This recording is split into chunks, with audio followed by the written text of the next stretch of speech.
سندھ ایک خاص مخصوص طبقے کے لیے لگی ہوئی ہے. سندھ کے عوام بالخصوص جو دیہی علاقے ہیں وہ آج بھی ایک قسم کی غلامی کی زندگی گزار رہے ہیں, اور ان کو نہ تو جمہوریت کے ثمرات ملے ہیں, نہ ذوالفقار علی بھٹو کی سیاست کے جس میں کہ روٹی کپڑا مکان کا دعویٰ کیا گیا تھا, نہ اس کے کوئی ثمرات نظر دیکھنے میں ملتے ہیں. حلیم عادل شیخ کو اس لیے بھی انہوں نے وکٹمائز کیا, اس کو ڈرایا دھمکایا, لیکن وہ ایک نڈر آدمی ہے, عمران خان کا سپاہی ہے, وہ ڈر ہی نہیں سکتا. سینٹ انتخابات پہ اثر انداز ہونے کی بھی ایک بھونڈی کوشش ہے,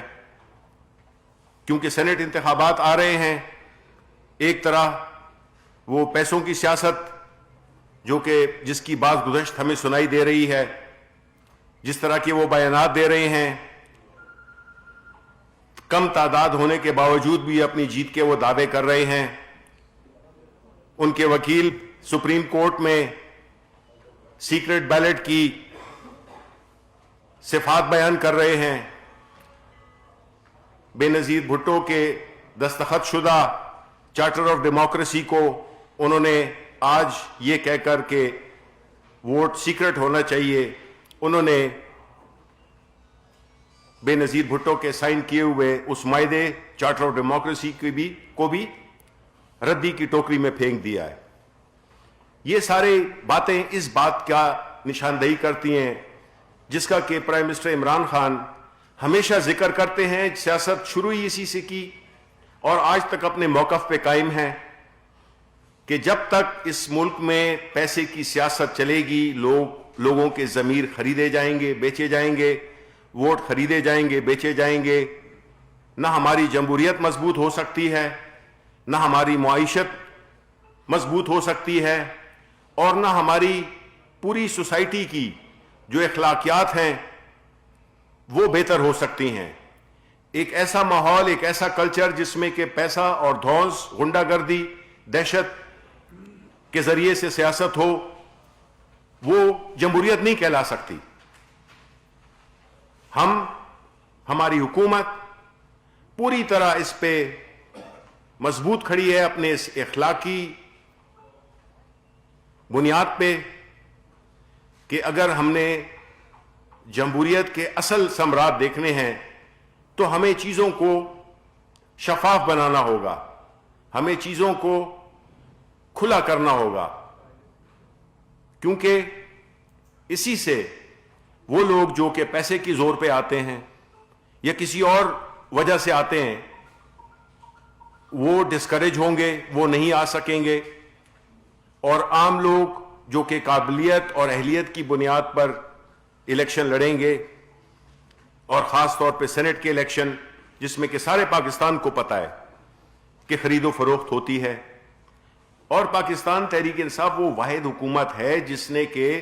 2018 کے الیکشنز میں جن ایم پی ایز نے ووٹ بیچے تھے ان کو پارٹی سے نکال دیا گیا. کوئی اور جماعت اس کا ثبوت نہیں دے سکتی ہے کہ انہوں نے عملی طور پہ,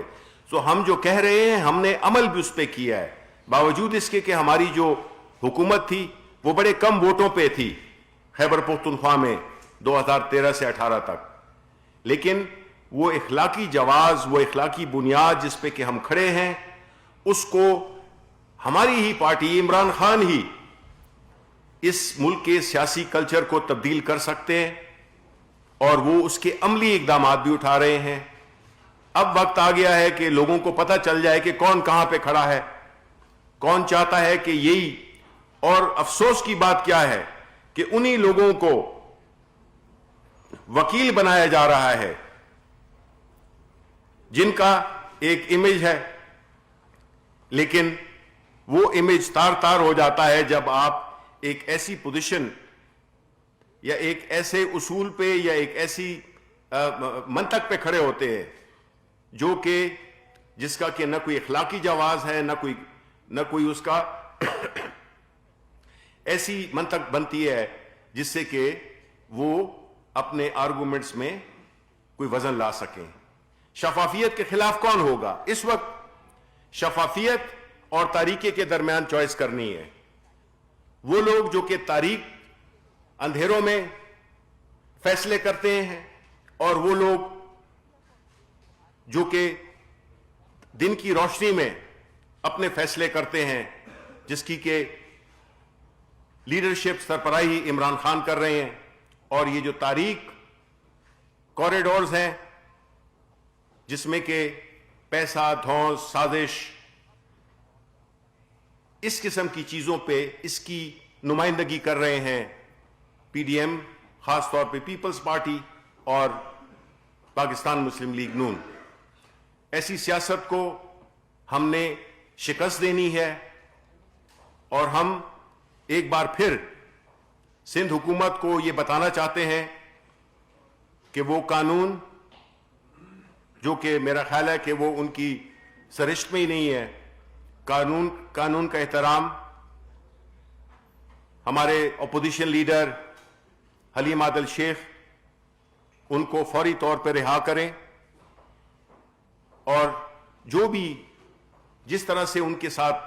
ایک غیر قانونی، جو کہ ایک پارلیمنٹیرین کے ساتھ، جو کہ ایک پبلک کا ریپرزینٹیٹو ہوتا ہے، اس کے ساتھ جس طرح کے ٹیررسٹ کے ساتھ ان کو رکھا گیا ہے، ان کے ساتھ جو برتاؤ ہے وہ بالکل کسی صورت میں قابل قبول نہیں ہے. ہم آج اسمبلی میں بھی یہ بات اٹھائیں گے اور ہر پلیٹ فارم پہ اٹھائیں گے کہ جو ظلم، جو تشدد ہمارے اپوزیشن لیڈر حلیم عادل شیخ کے ساتھ ہو رہا ہے، اس کی قطعی نہ کوئی اخلاقی جواز ہے، نہ اس کا کوئی قانونی جواز ہے.